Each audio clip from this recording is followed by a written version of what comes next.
नमस्कार, आप देख रहे हैं जौनपुर टुडे। मैं हूं शुभम अग्रहरी। साथियों, जैसा आप सभी को पता है कि महाकुंभ का आगाज हो चुका है। 13 फरवरी यानी कि पौष पूर्णिमा से महाकुंभ का आगाज हो चुका है।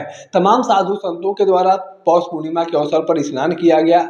उसके बाद हिंदू मठों और अखाड़ों के द्वारा कल यानी कि मकर संक्रांति के अवसर पर अमृत स्नान किया गया। तमाम मीडिया रिपोर्ट्स के द्वारा दावा किया जा रहा है कि कल 3.5 करोड़ श्रद्धालुओं ने संगम में आस्था की डुबकी लगाई, यानी कि 3.5 करोड़ श्रद्धालुओं ने कल प्रयागराज महाकुंभ में स्नान किया। जैसा आप सभी को पता है कि महाकुंभ में स्नान को लेकर भी कई परंपराएं हैं और उस परंपराओं का निर्वहन करते हुए स्नान किया जाता है। शाही स्नान की बात किया जाए, जिसका नाम अब बदलकर अमृत स्नान कर दिया गया है, तो आपको बता दें कि शाही स्नान या अमृत स्नान सबसे पहले श्री पंचायती अखाड़ा महानिर्वाणी और शंभू पंचायती अटल अखाड़ा के द्वारा अमृत स्नान किया जाता है। यह शुरू से ही परंपरा चली आ रही है कि महानिर्वाणी अखाड़ा और शंभू अखाड़ा के द्वारा ही पहला अमृत स्नान या शाही स्नान किया जाएगा।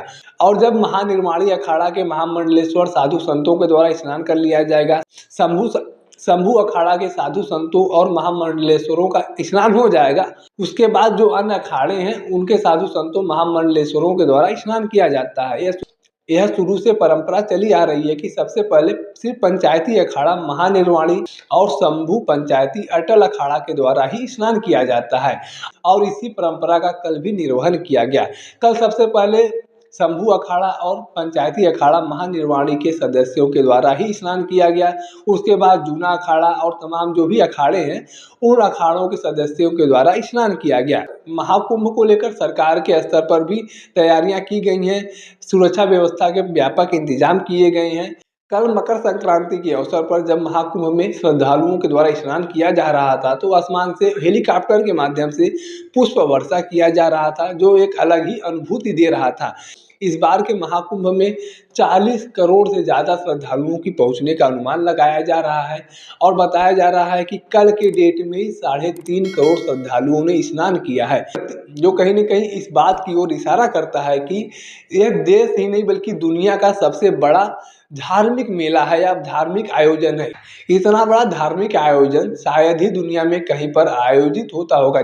जितना बड़ा आयोजन प्रयागराज महाकुंभ में किया गया है, शायद ही ऐसा दुनिया में कहीं और भी होता होगा कि एक दिन में 4 करोड़ 3.5 करोड़ लोग पहुंच रहे हैं स्नान करने के लिए। यह तो बात कही गई है सिर्फ स्नान करने वालों की।